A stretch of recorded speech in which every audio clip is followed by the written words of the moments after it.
All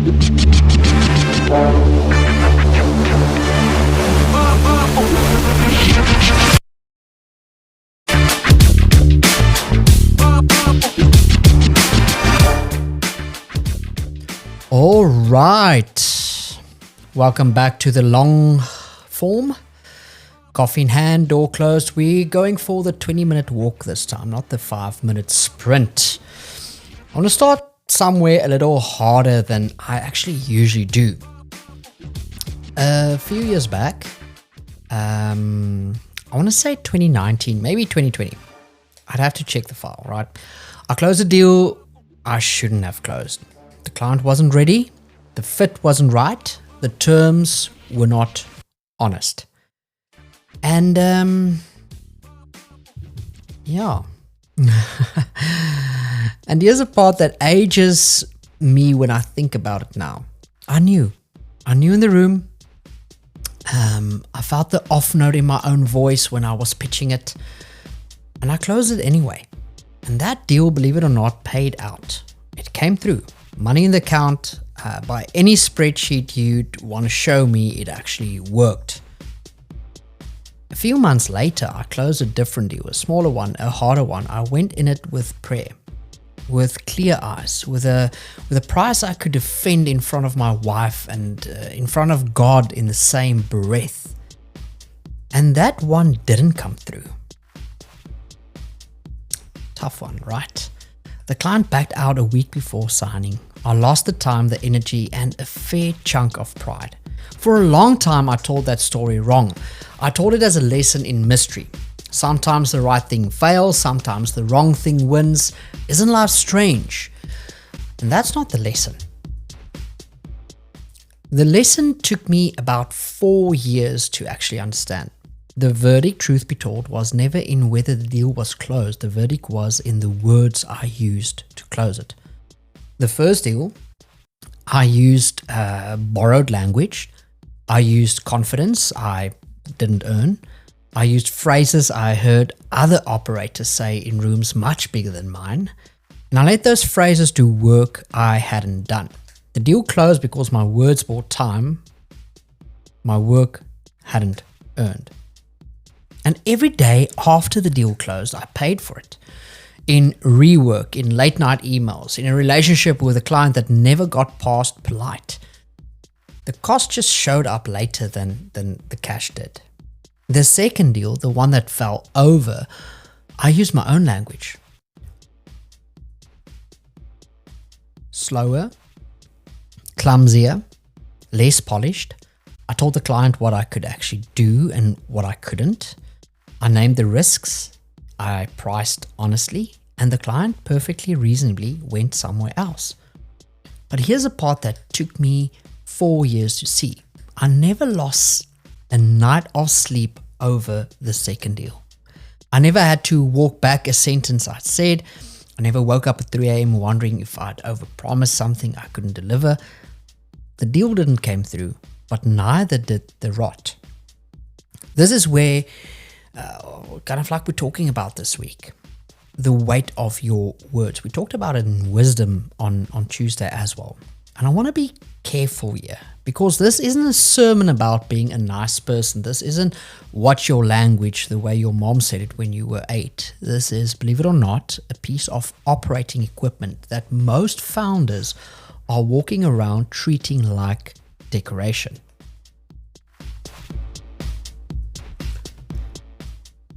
Words are not the wrapper on the work.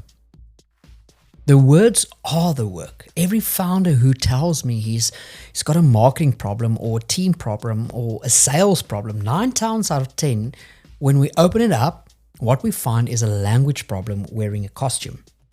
The team won't take ownership.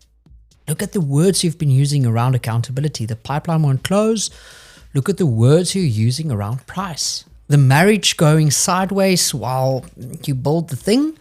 Look at the words you've been using in the kitchen at 9 p.m. when you finally get home. And I'm not exaggerating. The longer I do this, the more I'm convinced the cheapest piece of infrastructure in any business is the words the founder uses. And it's also the piece of infrastructure that gets the least attention. And this episode is going to do 6 things. We'll walk the pattern I'm seeing in founders right now. We'll bring in peer voices, Hormozi, Sinek, Robbins. Those are the type of people we look into strongly this quarter, I say. A bit of Bartlett even. Because they're circling the same lever from different angles. We'll drill into framework, 3 drills you can actually run, not memorize. We'll do the mirror. I love doing this the last couple of episodes. I think you've noticed that. The diagnostic question only that you can answer, and we'll close on one challenge. 7 days, 1 question, and that's it. So, the coffee is hot. And if we're ready, you ready? We good? Here we go. Welcome to yet another episode of Not Yet Mature, the podcast series talking about life and business, the mix between the two, and hopefully allowing the entrepreneur and founder to find some insights of what the path looks like, or rather should look like ahead. XCAP has a vision that the ethical business that is formed around servitude and relational transactions should be given the advantage to exit the finite space and enter the infinite games. This, collectively, is our mission and our goal. Without further delay, let's dive into today's chat. Here with me, your host, founder of Exemplo Capital, Dion Richter. Like and subscribe. You know, the usual.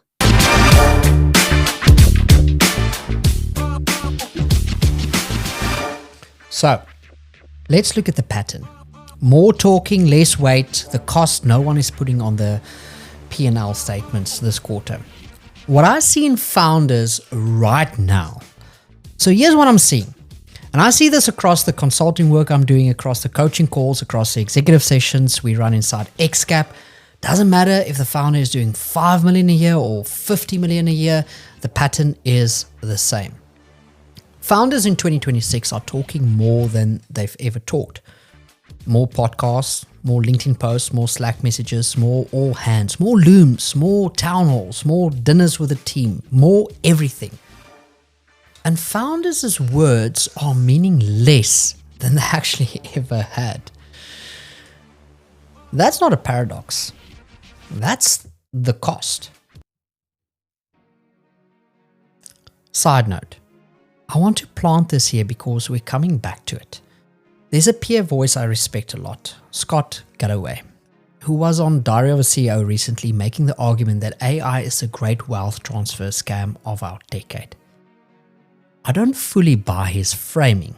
I'm a little more bullish on the tools than he is, but he said one thing in that episode that's been chewing at me. He said the 3 things AI cannot fake are storytelling, relationships, and resilience. Those are the surviving modes. Now stop and think about what those 3 things have in common. They all build out of words, specifically words that have weight. Storytelling is words that carry meaning. Relationships are words that build trust over time. Resilience, the kind you can scale, is words you've said about yourself, to yourself, that don't bend the first time the market punches you. So here we are. AI is making cheap words infinitely cheaper. Anyone can crank out an email in 2 seconds. Anyone can write a passable LinkedIn post that hits the algorithm's pleasure centers. Anyone can generate a team announcement. But this is the operator's insight. That means the words that do carry weight have just become exponentially more expensive because they are very rare, because they are unfakeable, because they have a fingerprint AI hasn't figured out how to forge yet. You see, in the cheap word economy, the founder who has done the work to make his words load-bearing is the one who wins. Not because he talks more, because when he does talk, the room actually hears it. And here's a failure mode I'm watching everywhere. Founders are responding to the cheap word economy by talking more. They're trying to win on volume. They're flooding their teams with looms and updates and Slack's threads. And you know what's happening on the other side? The team is learning quietly, the way teams always learn, that the founder's words are tradable. It's cheap. and actually disposable. The kindest thing I can say to most founders right now, your team has stopped reading your messages with the same weight that you actually write them. And it didn't happen because you said anything wrong. It happened because you said too many things that didn't matter. I get frustrated when I say this because I've made this mistake personally more than once. Every time you use a phrase you haven't earned the right to use, you devalue your own currency. Every time you say we're a family without doing the family work, every time you say we're crushing it when you're actually drowning, every time you say let me circle back when you both know you won't, every time you tell a team member great job when you can't even remember what they did. It's not lying. That would almost be cleaner. It's something subtler. It's verbal inflation. And inflation, pick any economy in history, eventually destroys the currency. The pattern then, 3 pieces side by side. The first one is founders are talking more than ever. Second, the words are meaning less than ever. And the third, AI is making the gap between cheap words and weighted words the most expensive gap in the operator's career. And that's the pattern. That's why this episode matters. Not because words are nice, because words are now measurably, operationally, your single most undermanaged asset. Let's go to the peer voices, if you rather believe them over me. Now, for those of you new to the show, I want to be transparent about something. Not Yet Mature is not me sitting on a mountain pretending I figured this one out alone. I'm in the river with you. I'm reading, I'm listening, I'm watching, and there are a handful of voices in the space right now that I think you should know about because they're circling the same lever from different angles. Let's start with the obvious, Alex Hormozi from acquisition.com. If you don't follow him, look him up. But be warned, the man produces content at industrial volume. So you'll need a triage. What I want to read to you rather, and I'm going to read this straight from his X feed because I want you to hear it in the way he wrote it. And he wrote it, the way he wrote it is like this. He wrote it, and I quote, "Single greatest copy hack I know of. Explain what words actually mean. Don't just say, I guarantee results. Explain it. If you don't make more than you've paid me, I'll refund you and make it right for wasting your time. I'll add 50% of my dollars on top. Clear communication." That's what Alex Hormozi said on X. 2 words at the end, clear communication. Now, Hormozi framed that as a copywriting tip. Make the offer sharper, make the conversation cleaner. Fine. But that is not the principle. That is the downstream application of the principle. The principle is this: if a word cannot carry weight on its own, it isn't doing work. I guarantee results. That's a soft word, a placeholder, a confidence-flavored fog. It does nothing because no one can defend it. It doesn't survive being repeated to a spouse over dinner, doesn't survive being read aloud to a lawyer. It evaporates the second you take it out of the room where it was spoken. But if you don't make more than you've paid me, I'll refund you and I'll add 50% of my own money on top. That's a stone. You can put that down on a table. You can email that to your accountant. You can read it to your spouse. It stands alone. And here's the second thing Hormozi has been pushing, and this is bigger, in my opinion, than the copy hack. He's been pushing what he calls a culture of memos. For businesses over 50 million, he says memos have been transformative. Plans more thought out, meetings more productive, people see the whole picture before decision. A culture of memos. Read that again. He's saying write it down. Make the words stand alone. Force them to do the work without your face, without your tone, without your charm in the room. Same principle, different room. Now, let's get my favorite person in here, Simon Sinek. And Simon, different voice, different audience, completely different register. But this month, this very same week, Sinek posted something. I'll read it because it's short and it's clean. He said, vague praise doesn't teach anyone anything. And we wonder why recognition never seems to land the way we hope. Right? SimonSinek.com, May 2026. Vague praise doesn't teach anyone anything. You see, and I want you to sit with this. That is the exact same principle Hormozi is making, just dressed for a different room. The I guarantee results problem and the great job problem are the same problem. They're words that cannot carry weight on their own. Sinek's framing is the leadership angle, Hormozi's in the sales angle, and then there's Tony Robbins. Same month, same conviction, who dropped an episode literally called Watch Your Language, the power of spoken word. His frame is the interstate angle. He says, and I'm paraphrasing because I'm not going to misquote him, is much bigger than I am.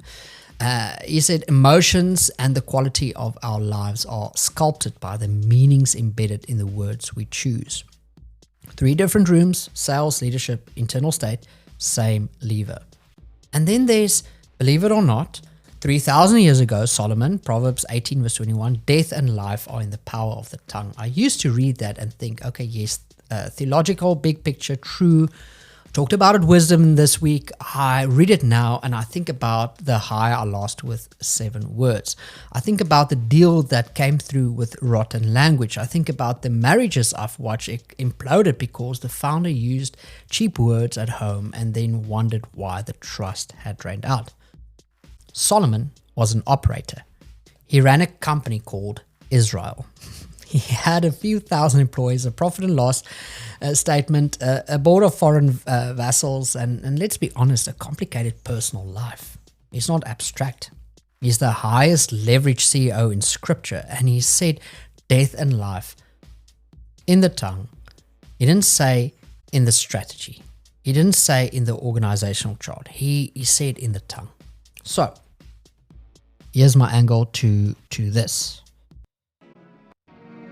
Hormozi says, explain what words actually mean. Sinek says, specific praise. Robbins says, language sculpts state. Solomon says, death and life. 4 operators, 3,000 years apart, same lever. Here's the NYM, the not yet mature extension, that I don't think any of them will say quite this way. This is a stewardship problem before it's a leadership problem. The tongue is not your possession, it's an instrument. And instruments require care. They require Solomon's word, discipline, the discipline of weight. So let's draw into how that actually looks. 3 drills to make your words load bearing. Drill, don't admire, run this for, I would say, 90 days. I love the 90-day strategy, right? I want to give you 3 drills. Not techniques, not hacks, drills. The difference matters. A technique is something you read once and try to remember. A drill is something you run until the new pattern is louder than the old one. We're not building knowledge here. We are rewiring reflex. 3 drills. The no that doesn't shape shift. The praise that's specific enough to be repeatable. The commitment that survives the calendar. Run them in that order, run them daily for at least a quarter. Drill number 1, the no that doesn't shape shift. Watch yourself this week. The next time you have to say no to a client, to a team member, to a peer who wants a quick favor, to your spouse, even this role doesn't only live at work. Most founders' no's are shapeshifters. They start as no, right? They feel like a no in your gut when the question lands, but the moment you open your mouth, the no starts softening. It softens into, let me think about it. It softens further into, let me check my calendar. It softens further into, I really wish I could. Further still into maybe next quarter. By the time you've stopped talking, the no has collapsed into a yes that no one in the conversation authorized, actually including you. And here's what just happened. Your gut said no. Your mouth said yes. The gap between those two is the weight your words cannot hold. Now, why does the no shape shift? Let me be honest with you. Because saying a real no is expensive. It costs you. in the moment, the warmth of the other person's approval. And founders, especially in the early years, especially if you're recovering people pleaser like I still am on bad days, founders will trade almost any amount of long-term clarity for short-term warmth. A real no is one sentence, maybe two. It names the no, it names the why briefly, and it does not apologize for itself. I can't take that project on. My capacity is committed to existing clients through August. Done. That's it. Don't soften it with, but if anything changes, don't decorate it with, I really wish I could. The decoration is what makes the no shapeshift. Cut it. Cut it out. And here's the operator's secret. The clean no, said early, is, I promise you, the most respected move you can make in a room. The other person doesn't enjoy it in the moment, but they trust you more tomorrow. The shapeshifter no, the one that softens into let me think about it, that one feels nicer in the moment and it erodes in the trust like a slow leak. I track this in my own coaching practice. The clients I have the cleanest, longest relationships with are the ones I told no to early. Repeatedly. When the project wasn't right, the clients who churn are almost always the ones I shapeshifted into a yes I didn't mean. So drill 1, the no that doesn't shapeshift.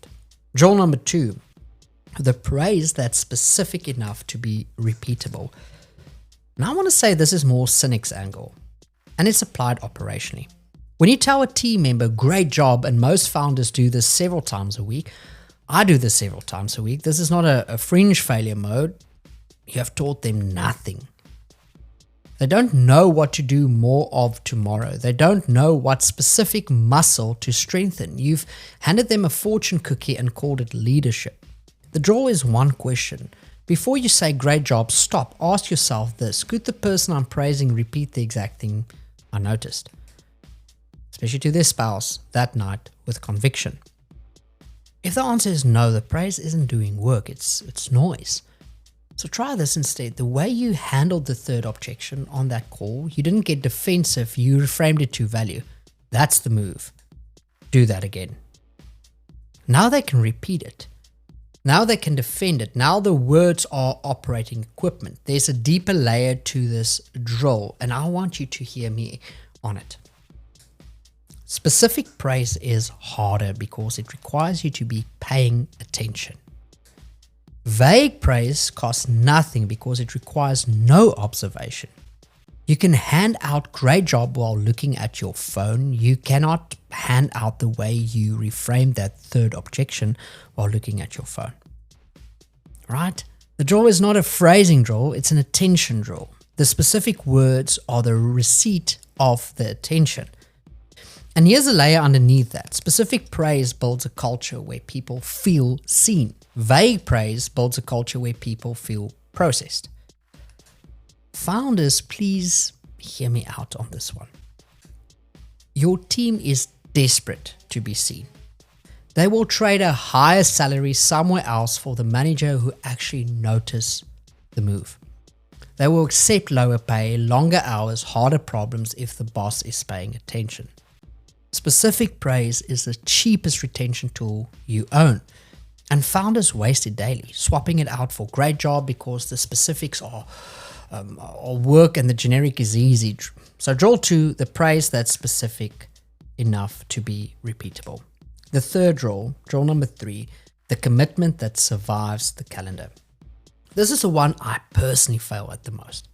I'm going to tell you straight, and I want you to hear it from someone who loses at this regularly. This is the one that has cost me the most over the years. When you commit to something, a delivery date, a check-in call, a coffee with a junior team member, you promised 3 weeks ago, a follow-up with a client, does it survive the calendar? Most founders' commitments don't. They're verbal, they warm, they meant in the moment. Don't get me wrong, the handshake is firm, the eye contact is good, and by Wednesday afternoon, the commitment has been buried under 12 other urgent things. And the person waiting on it has now learned quietly the way people always learn, that your words are tradable. It's cheap and disposable.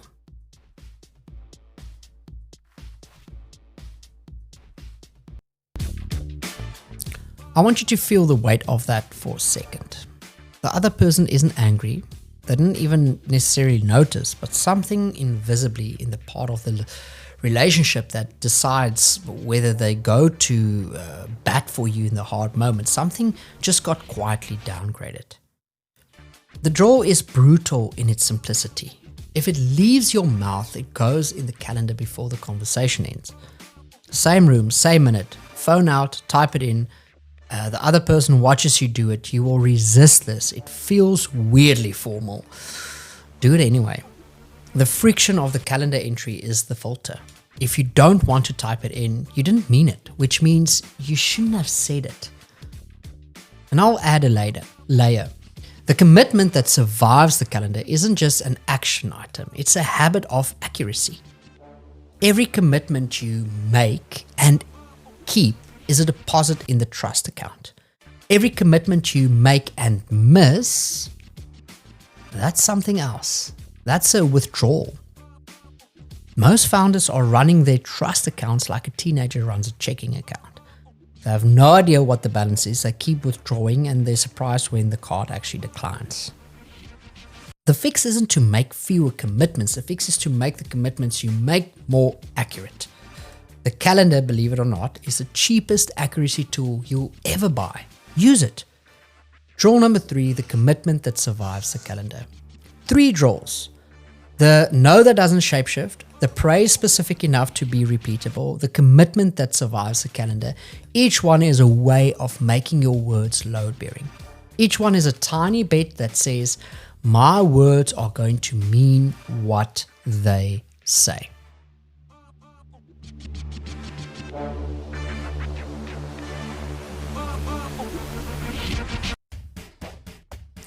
All right. This is a part of the episode where I stop talking at you and ask you to hold the mirror up to yourself. I want you to actually do this. Pause the episode if you have to. Open a notes app, or even better, grab a piece of paper and a pen, because the friction of writing slows you down enough to be honest. 6 questions. Each one is the kind of question that costs a little to answer, so don't skip them. Question 1. Think back over the last 72 hours. Find one moment where you said something at work, to a team member, to a client, to a partner, that you knew, even as you said it, didn't carry the weight you wanted it to carry. Now ask yourself, why did you say it anyway? I'll give you the menu of likely answers. Because you wanted to exit the conversation, because the truth was harder to say than the soft version, because you wanted the other person to like you, because you were tired, because you'd already said it 12 times before and you didn't have a new sentence. Whatever the answer is, write it down. Don't justify it, just see it. Question 2. Think about your team, the people closest to you in the business. If I asked them privately, with no consequence, what their boss's most used phrase is, what would they actually say? Now, and this is the painful part, would you be proud of that phrase? Or would it be one of those soft phrases, let's circle back, we'll figure it out, I trust you on this one, let me know if you need anything. Words that sound supportive and mean nothing. Question 3, last week, when did you tell someone, great job? Who was it? What were they actually doing well? If you can't reconstruct the specifics, and most founders actually can't, so don't worry about it, but don't think it's you alone, then you didn't actually praise them, you greeted them, and there's a difference.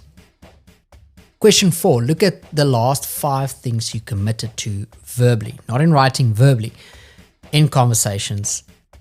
I would say in the last 2 weeks. Pick one at random. Did it make it into the calendar? Did the other person watch you put it in? Or did you nod and say, yep, we'll do it, and walk out hoping you'd remember? Question 5, and this is the harder one. I want you to sit with it. Look at your closest relationship outside of work, your spouse, partner, parent, sibling, pick one. Now think about the last time you used cheap words with that person, not lies, cheap. I'll be home by 7. I'll talk to you about it later. I'm fine. It's just work stress. Ask yourself, Am I treating my words at home better than my words at work? Or actually worse? The answer for most founders, if you honestly answer it, is actually worse. Significantly worse. Because at work, there's a paper trail. At home, there isn't. And the cost of cheap words at home is, believe it or not, the most expensive cost in your entire life. It doesn't show up on a P&L. It shows up on a slower, sadder ledger. Question number 6, and the last one. I want you to hold this one in your mouth for a second before you swallow it, right? If a stranger followed you around for one full working day with a recorder and transcribed everything you said and handed you the transcript at the end of the day, could you stand behind every sentence? Could you defend it? Could you say, yes, that's what I meant? No edits required? If the answer is no, and for most of us, on most days, the honest answer should be no, then the diagnosis isn't a moral failure. The diagnosis is you've been treating your tongue like overhead. And it's an operating instrument. It's been off budget for quite a long time. The mirror is uncomfortable. That's the point. Don't move past it too fast. Sit in the discomfort for a beat. The discomfort is the diagnosis. The discomfort is the reason this episode exists. Here's what I want from you. Not in a month, not next quarter, not when things slow down. I would say before next week Friday. 1 week, 7 days. I want you to run what we're calling the 7-day weight test. 1 question, 3 times a day, no app, no spreadsheet, no accountability partner. You're going to disappoint by day 4. The question, and I want you to write this down, screenshot this, whatever you do, remember the things that matter. The question is this: did the words I said today mean what they sounded like they meant? 3 times, morning, midday, end of the day. Walk yourself back through every consequential conversation, every Slack message that ran longer than 4 lines, every Zoom you led, every WhatsApp voice note that you sent, every coffee promise, every I'll be home by 7. Did the words mean what they sounded like they meant? Here's what's going to happen. By day 2, you'll start catching yourself in real time. You'll be about to say something, a soft no, a vague compliment, a promise you haven't booked, and there will be a tiny voice in your head going, that won't pass the test. That voice is the whole point. That's the muscle we're building, awareness in real time. By day 4, it's going to get uncomfortable. Because you'll realize, and I want you to, I want to prepare you for this, because it's going to come that you say a lot of things in a day that you didn't mean to mean what they sounded like. Sounds confusing, I know. You weren't being deceptive. You were not being lazy. You were just on autopilot. An autopilot speech is the cheapest thing in a founder's day and the most expensive in his year. By day 7, if you do this honestly, you'll have a list, mental or written, doesn't matter. The specific phrases you reach for when you can't be bothered to do the underlying work, the phrases that let you exit a conversation without the friction of a real decision. Everyone has them. Mine used to include, we'll figure it out as we go. Yours might be, let me circle back, or we should grab a coffee, or I'll get to it by the end of the day, or I'm fine, or we're crushing it. That list is your homework. Those are the phrases you cut, not all at once, not perfectly, but over the next 90 days. One by one, you replace each cheap phrase with a weighted phrase, a phrase that means what it sounds like it means. I want to be careful here. I'm not asking you to become formal. I'm not asking you to start sounding like a corporate memo. I'm asking you to stop letting your mouth write checks your work hasn't cashed. You see, thinking about wisdom again this week, Solomon said death and life are in the same power of the tongue. The death isn't dramatic. The death is the slow death of trust. Hire by hire, deal by deal, conversation by conversation, until one day you look around and your team isn't taking risks for you anymore. And you can't figure out why. And the answer is they stop trusting that words and your actions would match. I'll say it one more time and then we're done. I've done businesses that excluded God that came through, and businesses approach that included God that did not come through. The verdict, I talked about it in a podcast. I think I did a finance podcast, 3 episodes last year, where one of the episodes talking about this blueprint in much more detail. So go have a look at it there. But the verdict, truth be told, was never in the outcome. It was in the words I used along the way. Whether I weighted them, whether I owned them, whether they meant what they sounded like they meant. 7 days, 1 question, 3 times a day. Did the words I said today mean what they sounded like they meant? Weigh your words before the room does it for you. Because the room will do it for you, right? Quietly. And you won't get the argue that you want against the verdict. That's the work for this week. I'll see you Friday on our newsletter. Sign up if you haven't. Bless you guys. Cheers. Bye.